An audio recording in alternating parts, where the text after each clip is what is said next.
Hello and welcome to Real Talk with Mrs. Fam. This is your host Olayinka Omota, your fam baby, aka Mrs. Fam. So this is Real Talk with Mrs. Fam. Nice to come back this beautiful Sunday, sunny here in the United Kingdom. We welcome you on Cosoro Evergreen Radio. Happy Sunday. How are you all doing? Nice to be back here. Apologies, I wasn't able to come on here last week. Mrs. Pham wasn't feeling really well. But today, energy. We bless God for today. How are you all keeping? Nice to have you. So today on this program, Real Talk with Mrs. Pham, I am not on my own. I have a very big guest on today's episode on Real Talk with Mrs. Pham. And then as well, we want you to partner with us. We're looking for sponsors. We want to advertise your products, your services. We want people to know about what you do. Engage with us, partner with us so that we can all grow. We can all grow. So today's topic was celebrating African diaspora in the Republic of Ireland and the United Kingdom. So we're going to be discussing stories of hope and, like community spirit. So that brings me to introduce our guest, Chief Okezie. I want to give you the honor to introduce yourself properly because this chief right here, he has so many hats on. That's just how best I can put it. Please introduce yourself. Thank you so much, Mrs. Pham. Thank you. It's really a big honor to be here. It's a big privilege, which I'm not taking any lightly. Oh, thank you. Thank you so much for pulling me all the way from Dublin, Republic of Ireland. And good afternoon, our listeners and viewers.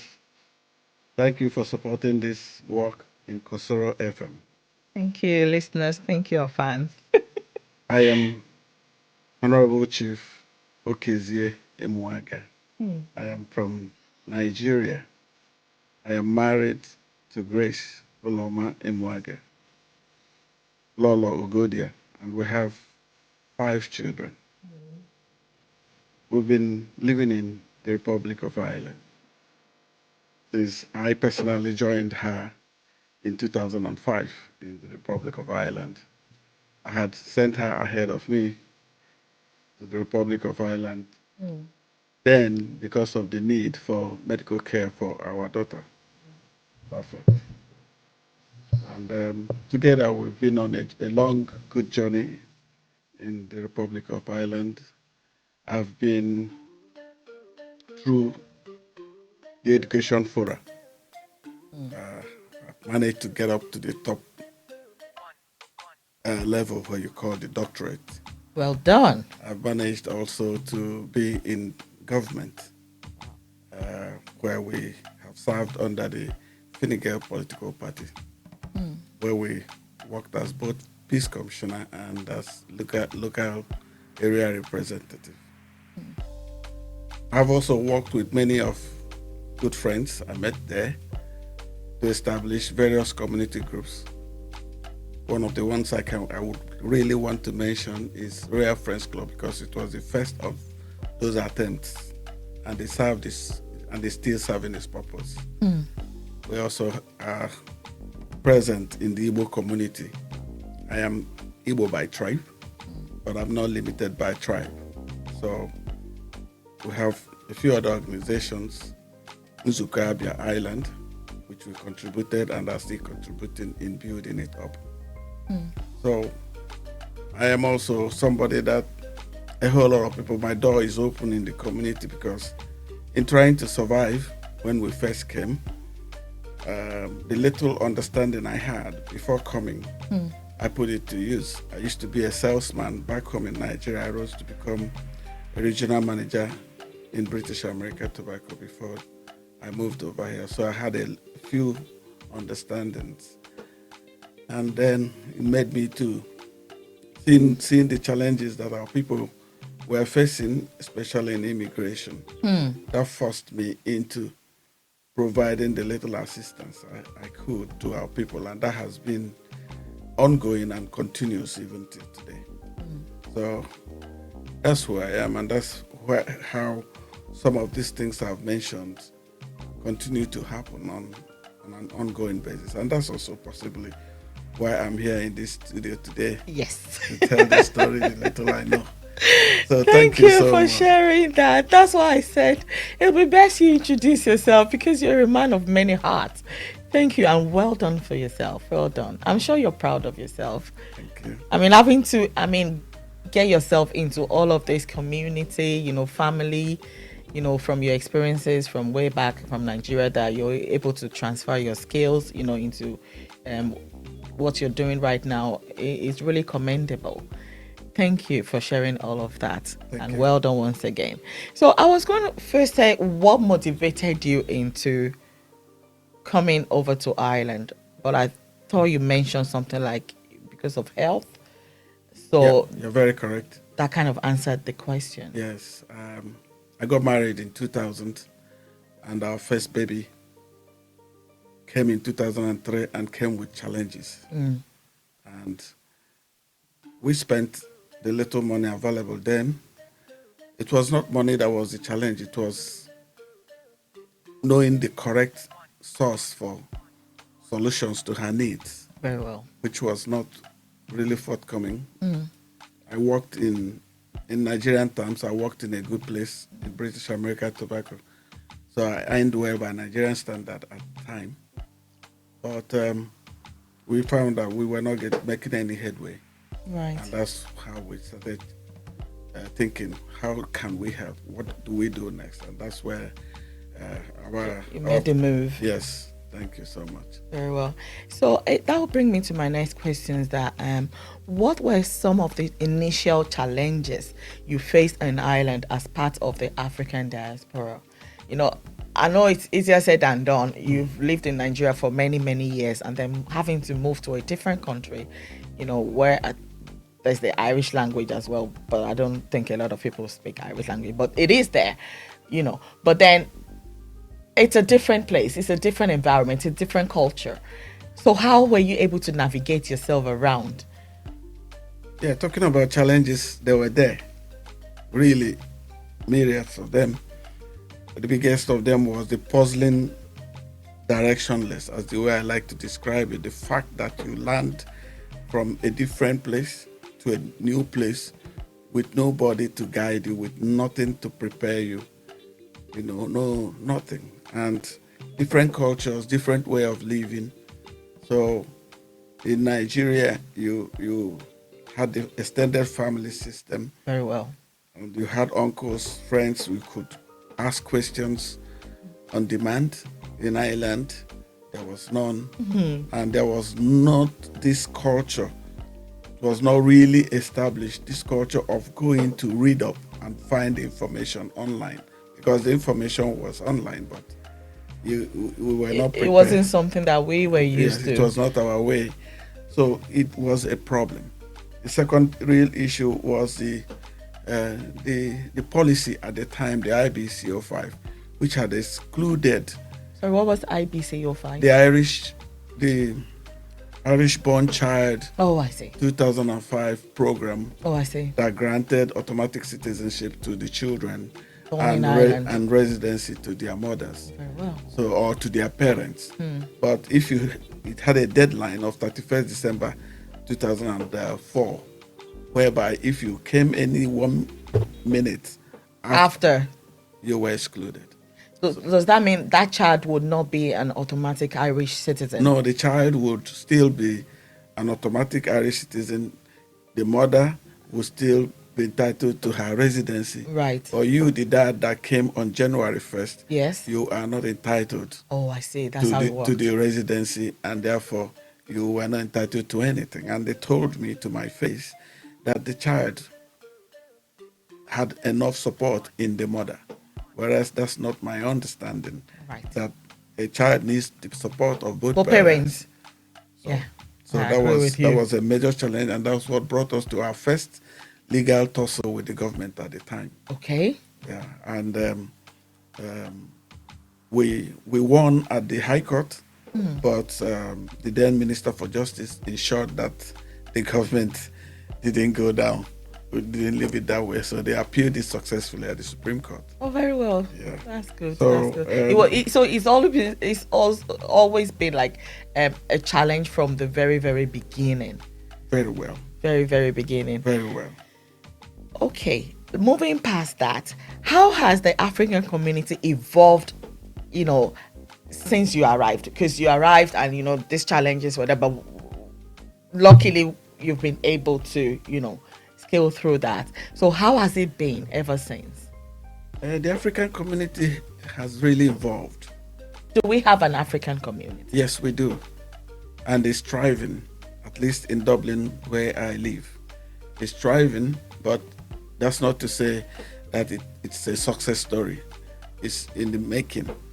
So it is a community where we all came in,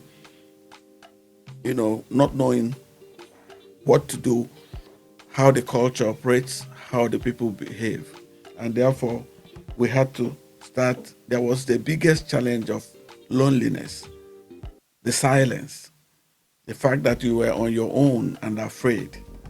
That's where we are coming from. And we have evolved through the community activities. So there is a need for that community to exist. Oh, sure. Okay. Oh, sure. Oh, sure.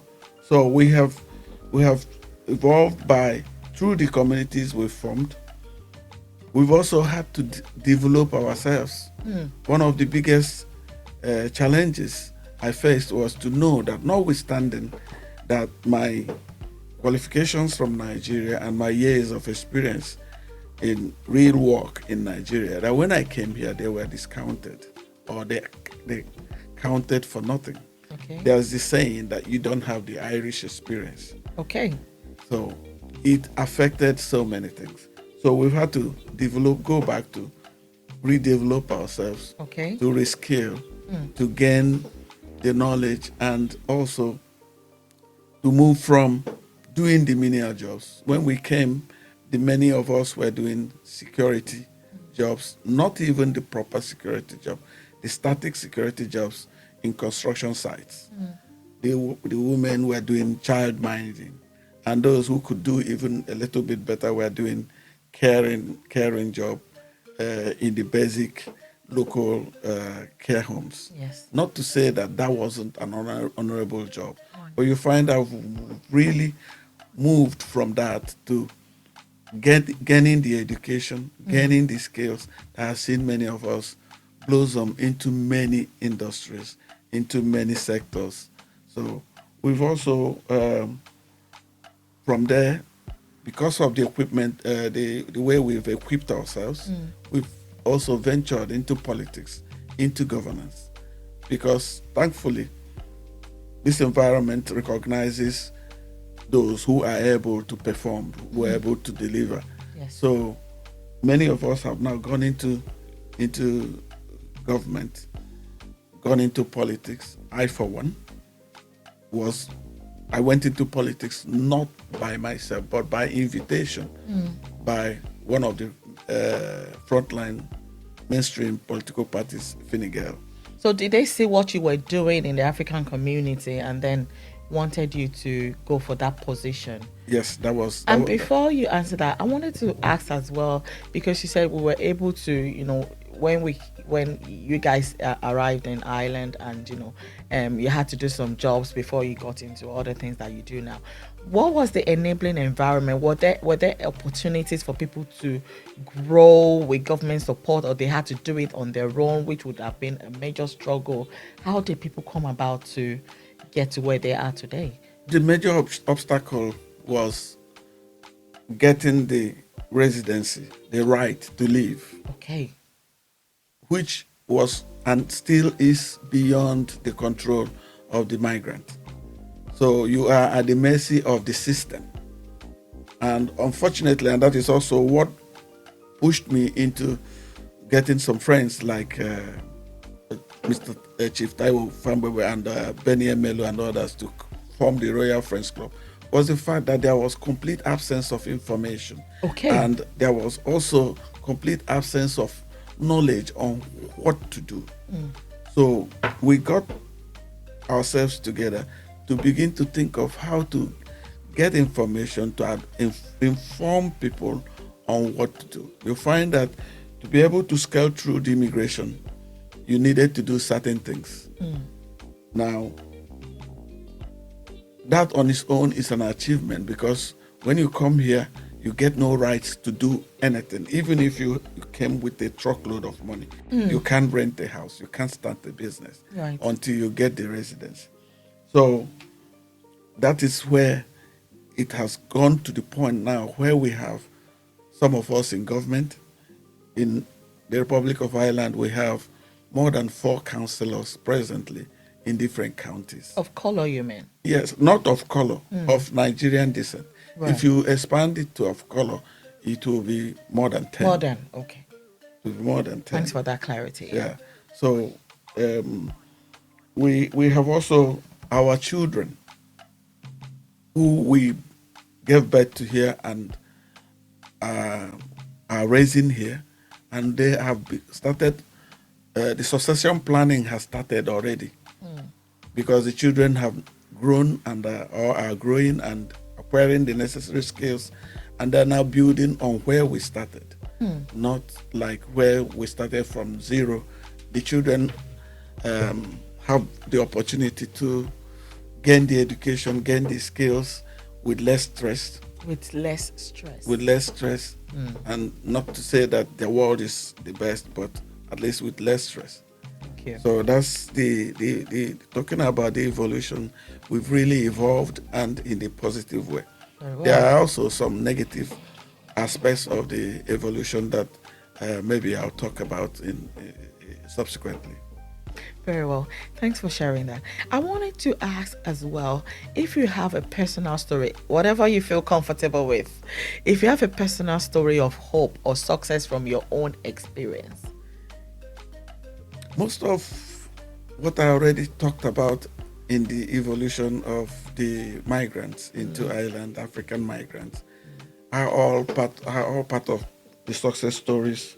But there are too many on my side that I want to talk about, and I wouldn't want to be the umpire to call them success stories. It's rather for the listener to decide whether they are success stories. One of which is the earliest ones, the formation of Royal Friends Club. Right. Because when you are a migrant without any rights, and you get the phone call that your parent is dead in Nigeria, in Congo, in Ghana, without the company of people, you can even become so overwhelmed. Yes. So the formation of the community groups is a very good story in my own view. So Royal Friends Club, it's like a community where you have different tribes. And Very correct. They're not limited to only Nigerians, I want to believe. Very correct. So what exactly do people do there? What is their purpose? The most important for me is the coming together. Coming together. The community life, the relating with people, not necessarily for business purposes, the informal coming together, which helps us to now begin to think of how else to add value to each other. I've given an example of what happens during bereavements. In good times too, when we came newly, we were having our children and we were alone. In Nigeria, for instance, you have extended relations who will look in and help. There was nobody. So the bonding that we created through Royal Friends Club was necessary to help us both within our families. And it became a place that people can come together. The little entertainments we could afford as at the time was simply because we could pull our resources together. And you were acting as each other's family. Correct. in the good, in the bad. Celebrating birthdays, naming ceremonies, you go out on picnics and all of that, holidays. Which we still do, and Very which well. I treasure them very well, and that has become the foundation for many lasting relationships. To think that I have lived in Ireland now for 21 years, and Wow. that's for how long I have a few friends who are still my friends till today, and it's courtesy of the community life we have lived. So, the helping of people is another thing that I consider um, a success or something positive. The fact that from helping people when they arrive here and they don't know what to do next. The fact that they can find somebody they can ask questions to say follow this direction. I find it to be something that has continued to, even now it's me that is now harvesting, because it's now bringing me many good returns. People are calling me for things. People are, Interesting. referring to me in the good sense. So, Yeah. but the fact that we started it without any purpose to benefit from it, and that has become the reason for many of the good things, including the political life, including the social recognition in the community. They continue to be a good success story. This that I is can say. becoming so much interesting. So, sir, I want you to describe yourself in one sentence. Um, what would you say you are? Like, how can people, um, what do you think people will call you? Like, are you like a go-to person? And I want you to kind of tell us what people can come to you for. In that sense, I mean, like, okay, I'm an advocate, I'm a counselor, in that way, that's what I meant by, saying what you are in one sentence. And then what are the things that people can come to you for? What kind of support do you think you can, maybe housing or, immigration? I'm not saying you're an immigration officer, but, like family issues, I want you to let people know what they can come to you for. Thank you very much. In the words of my late brother-in-law, my eldest sister's husband, he calls me in a joking way, nonsense houseboy. This is actually And that still remains my biggest title, okay. because it's something he said in the course of me giving him service. And that was when the masquerade, the new masquerade program was airing in Nigeria in the 90s. And the Buddha will call his boys nonsense house boys. Why do I like to say that? Because it's all about service. Yes. So I see myself as somebody who is very much about service, giving, Humanity. giving service to humanity, to people. And then it now manifests in many ways. So, and that's what has continued to be inside me. That's the burning desire to serve. So that meant if I see that there's a need, a problem, many times I'll be the one to go to say, what's going on here? And then, or somebody is called and is talking and, you know, mentions something by chance. And I'll be the one to say, tell me a little bit more about this. And that's what it is. And because of this disposition, I pray God to sustain me, because what now means is that whatever people have as a need, they'll take their phone and they'll call me. And they will call you. In the Republic of Ireland, for housing matters, for asylum matters, for health care, how to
it will work Yes. at least 80% of the time.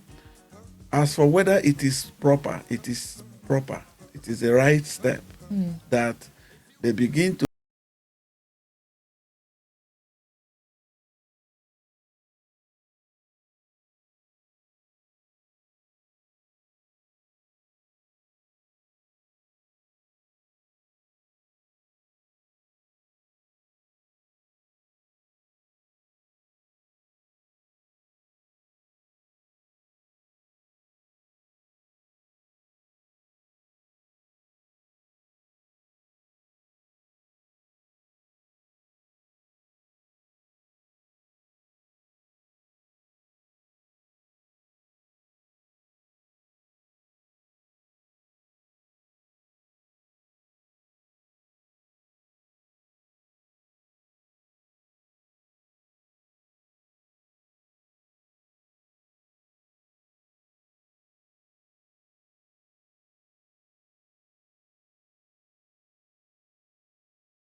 many Nigerians, especially those who may be thinking of Relocating. relocating. So the necessary nuggets is being shared.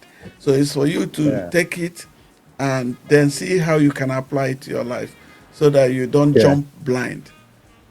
That's true. It's about That's the true. I African enjoy. community in Ireland, like the support Yeah. that you can get, what you Yeah. need to know before you make up your mind to go on that journey, the expectations, and Yeah. that you're not going to be on your own, even though you're miles and miles away from home. What you can Yeah. bring with you, like a skill, that you Yeah. would not be you would not be in a situation where you would be regretting that why did I make this decision, Hmm. that you have to have a reason to want to take that journey. Yeah. It's not because people are doing it, and because you want to have a purpose to embark That's on true. that journey. So I hope Yeah. we've been able to answer your question. Okay, thanks so much for calling, Theo. And Yes, I would want to see how I can be added in the because a friend just introduced me today. I just was just playing with them, hearing you, and I took interest. okay, So how do I connect, or how do you connect me in after the program, subsequent discussion? yeah, we can Yeah. discuss that after the program. Thanks so much for your Okay. call. Enjoy the rest of your God day. bless. Okay, Okay. God bless you. Bye Thanks. bye. Bye for now. Yeah. So that was Theo from Lagos. Yeah, so I said that was gonna be the last question. So we only have just A few minutes. about a minute more to go. I just want to use this opportunity to thank you so much. Thank you for honoring to come on this program. And I know I asked you a question earlier.